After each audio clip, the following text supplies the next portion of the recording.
नमस्कार, मैं हूं प्रभाकर मणि तिवारी। आप देख रहे हैं मेरा यह खास कार्यक्रम पॉलिटिक्स विद प्रभाकर। राजनीति में कब किसकी किस्मत पलटा खा जाए, इसका अनुमान लगाना बड़े बड़े दिग्गजों के लिए भी असंभव है। कुछ ऐसा ही हो रहा है पश्चिम बंगाल में। आप जानते हैं 30 सितंबर को कोलकाता की भवानीपुर सीट पर उपचुनाव होना है, जहां मुख्यमंत्री और तृणमूल कांग्रेस प्रमुख ममता बनर्जी मैदान में हैं। लेकिन बीजेपी को इस सीट पर ममता के खिलाफ कोई कायदे का उम्मीदवार ही नहीं मिल रहा है। जिन बड़े नामों की थाह ली गई, पार्टी के नेताओं ने मन टटोला, उन सब ने हाथ खड़े कर दिए हैं। तो कहाँ कुछ महीने पहले तक बीजेपी में टिकटों के लिए मारामारी मची थी, एक सीट पर 50-50 दावेदार थे, और कहाँ अब उसे कोई कायदे का उम्मीदवार नहीं मिल रहा है जिसे ममता के खिलाफ मैदान में उतारा जा सके। और आपको बता दूं कि सोमवार यानी 13 तारीख को ही नामांकन की आखिरी तारीख है। आज चर्चा करूंगा इसी मुद्दे की, और अगर जचे मेरी रिपोर्ट तो इस चैनल को सब्सक्राइब करें और घंटी का निशान भी दबा दें। तो चलिए देखते हैं क्या कुछ हो रहा है बीजेपी के अंदर खाने।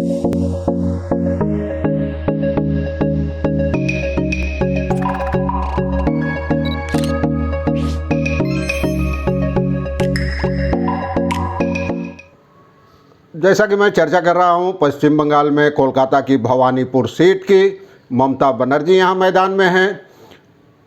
सोमवार तक यहां नामांकन पत्र दायर होना है, लेकिन बीजेपी उम्मीदवार के नाम पर अभी भी रहस्य की कई परतें छाई हुई है। हालांकि प्रदेश बीजेपी नेताओं का कहना है कि केंद्रीय नेतृत्व 2-1 दिन में ही उम्मीदवार के नाम का ऐलान कर देगा, लेकिन उनको आशंका है कि यह कोई बड़ा नाम नहीं होगा, यानी इसमें कोई चमक नहीं होगी। क्योंकि पहले जिन नेताओं को ममता के खिलाफ मैदान में उतारने की बात सोची जा रही थी, विचार किया गया था जिन नामों पर, लगभग उन सब ने हाथ खड़े कर दिए हैं। और बीजेपी के एक नेता कहते हैं कि पिछले विधानसभा चुनाव में जो लोग उम्मीदवार थे और हार गए थे, अब कोई भी दूसरी बार हारना नहीं चाहता। यानी पार्टी मान कर चल रही है कि इस सीट पर ममता की जीत तय है। तो नेताओं का कहना है कि कई लोगों से पूछा गया, लेकिन उन्होंने मना कर दिया सीधे, और सब मान रहे हैं कि मुख्यमंत्री के खिलाफ मैदान में उतरने का मतलब निश्चित हार है। और जब विधानसभा चुनाव हुए थे तो पूर्व राज्यपाल और प्रदेश के पूर्व अध्यक्ष तथागत राय ने वहां से चुनाव लड़ने की इच्छा जताई थी। उनके राज्यपाल के तौर पर उनकी मियाद खत्म हो गई थी, कार्यकाल खत्म हो गया था, तो वो विधानसभा चुनाव लड़कर दोबारा सक्रिय राजनीति में उतरना चाहते थे। लेकिन पार्टी के केंद्रीय नेतृत्व ने उनकी जगह अभिनेता रुद्रनील घोष को टिकट दिया था भवानीपुर से। और हालांकि रुद्र ने फिर कहा है कि अगर पार्टी कहे तो वे उपचुनाव में भी लड़ने को तैयार हैं, लेकिन प्रदेश बीजेपी नेताओं का एक गुट ऐसा नहीं चाहता। उनको उनकी दलील है कि पिछले विधानसभा चुनाव से हमें सबक लेना चाहिए। जितने भी नए लोगों को टिकट दिया गया उनमें से किसी का भी प्रदर्शन उम्मीदों के अनुरूप नहीं रहा, इसलिए दोबारा वैसी गलती करना उचित नहीं होगा।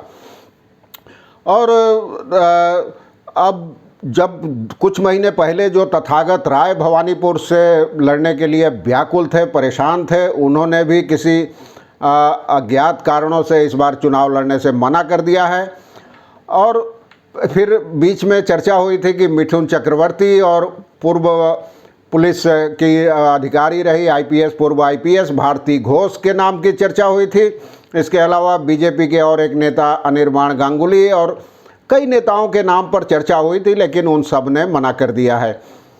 बीच में सांसद लॉकेट चटर्जी का नाम भी चर्चा में आया था, लेकिन बीजेपी के सूत्रों का कहना है कि इनमें से कोई भी भवानीपुर से लड़ने को तैयार नहीं है। और प्रदेश अध्यक्ष दिलीप घोष ने किसी का नाम तो नहीं लिया, लेकिन उनका कहना था कि कई नाम चर्चा में आ रहे हैं, लेकिन ये सब अभी हवा में है।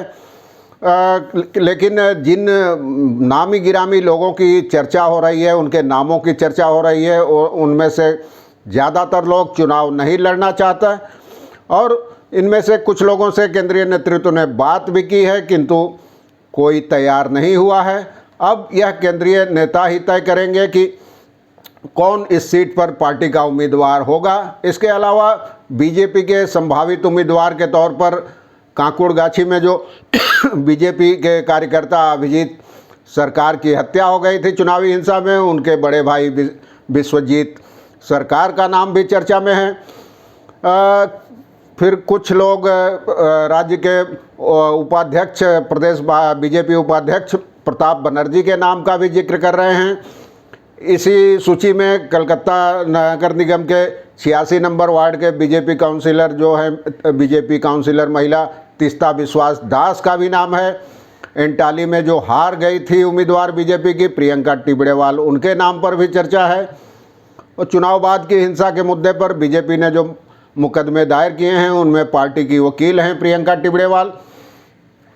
हालांकि हाल में शुभेंदु अधिकारी ने पत्रकारों से कहा था कि अगर पार्टी चाहे तो वो भवानीपुर में भी चुनाव लड़ने को तैयार हैं, लेकिन दिलीप घोष ने इस संभावना को खारिज कर दिया था।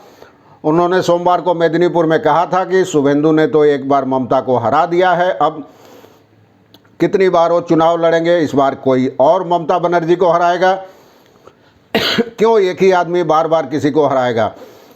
लेकिन पार्टी के लोगों का कहना है कि शुभेंदु ने बस कहने के लिए एक बात हवा में उछाल दी थी, वो किसी शर्त पर भवानीपुर से चुनाव नहीं लड़ना चाहते। तो अभी पार्टी में अंदरूनी चल रही है, ये सब हो सकता है शुक्रवार शनिवार तक किसी के नाम का ऐलान कर दिया जाए, लेकिन अब तक प्रदेश नेताओं ने जहां जहां हाथ पांव मारे हैं वहां से उनको नाकामी ही हाथ लगी है। चलिए, चुनाव जब पार्टी के उम्मीदवार का ऐलान होगा मैं फिर आपको बताऊंगा। आज के लिए बस इतना ही। धन्यवाद, नमस्कार।